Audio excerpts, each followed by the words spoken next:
Hey there, this is Salgood Sam, and this is one of the first official post-Patreon videos. Well, it's not post-Patreon, but Patreon's been launched. I launched a Patreon page uh, for all of my Spilt Ink projects, so I just thought I'd take a minute at the beginning of this video to mention that. And if you like this, along with liking the video and sharing with your friends if you like, perhaps, also check out the Patreon page and consider becoming a patron in the arts. So right now on the screen, this is like super sped up. But was doing warm-ups, just quick patterns and things, and now I'm going from that to panel borders. This is all very super fast, right? Because otherwise I think it would be kind of boring to watch otherwise. But this is good in terms of warming up, loosening up, doing some controlled forms, some straight lines like this, freehand with my brush. And then once I've done that, I'm ready to start inking, usually. And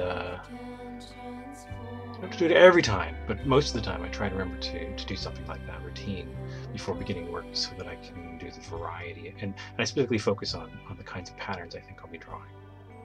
So there was a lot of feathering and small round details and things like that. Here I'm doing shadows, feathered brush strokes, some trees. This is a lake in the mountains of Wallachia. And Dracula, Son of the Dragon, a project I'm doing with Mark Sable. And I had to do some research.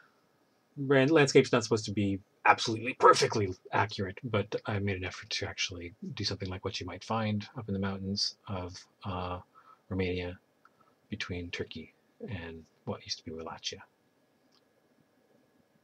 This is the three brothers, Vlad and Radu, the legitimate brothers of Dracula,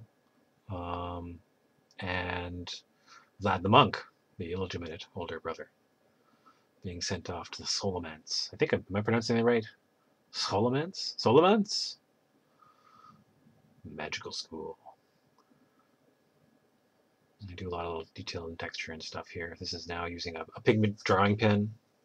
That was a pretty small one. I use mostly like a 1 or a 2 for detail work and an 8 for strong, consistent lines that I can't really do with my brush.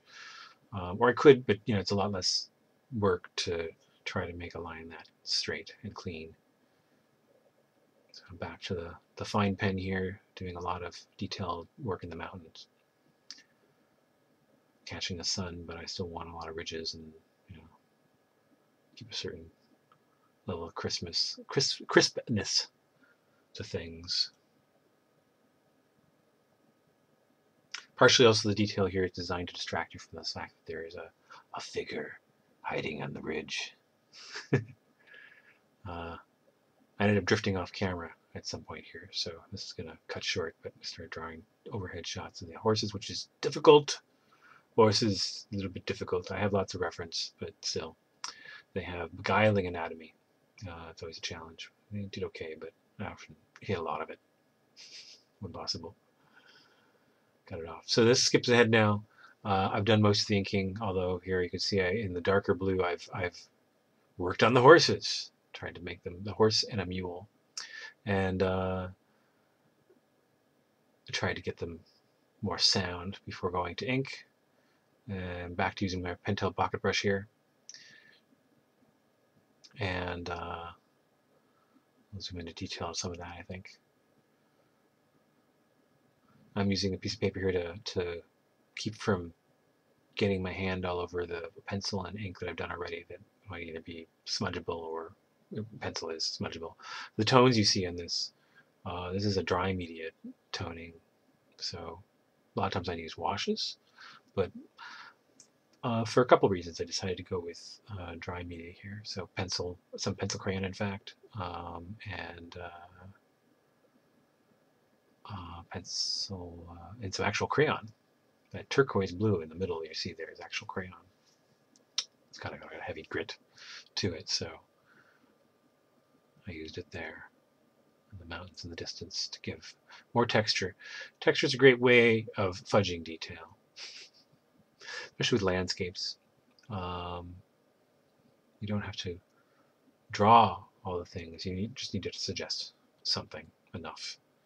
And depending on the level of detail you work at, I do not work at some sort of like photographic level. so I'll often simplify even more than you would see in a photo. I use a Pentel correction pen there too, you can see. My desk's quite messy. Things are a little crowded there, a lot of pens lying around. Getting into the shot a bit. My toque. Back to the brush.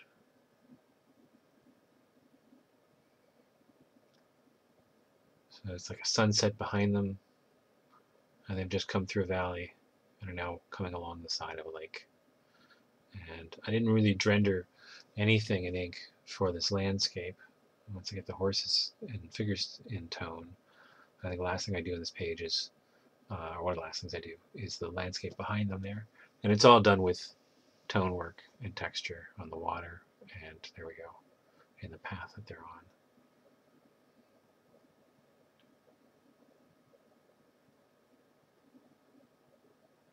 This is a pretty hard pencil. Keep it quite sharp. It's a 4H. Derwent, England, graphite.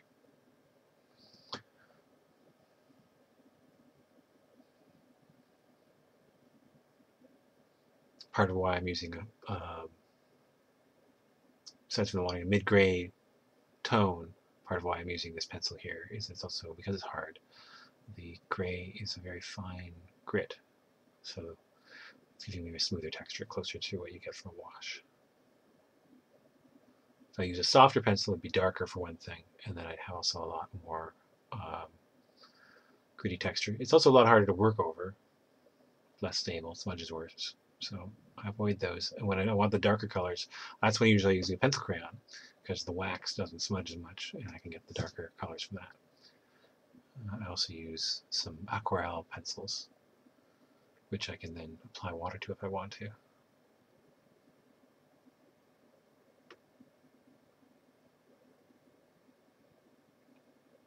So there you go. That's a page, full inks and tones. One shot, sort of. There's a big chunk of this thing in the middle. Yeah. So check out the Patreon page, and this is Dracula Son of the Dragon, to be featured in Revolver 4 coming up from Spilt Ink Comics. Presented by yours truly, Salgid Sam. I'm sorry, I'm being silly. Okay, I'm going to go try to get some more work done. Ciao.